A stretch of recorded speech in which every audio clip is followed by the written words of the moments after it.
In this guide, I'll show you how to fix it when you can't get into safe mode on your PS5 console.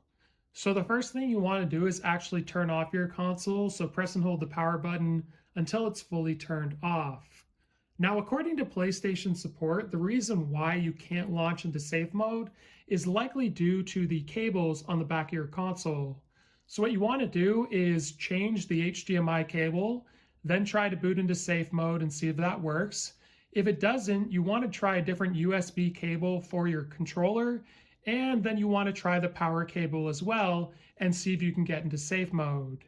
Now, if that doesn't work either, what they recommend you do is to take the power cable out of your PS5 and leave it out for about 25 to 30 minutes, then plug it back in, and then you want to try and boot up into safe mode.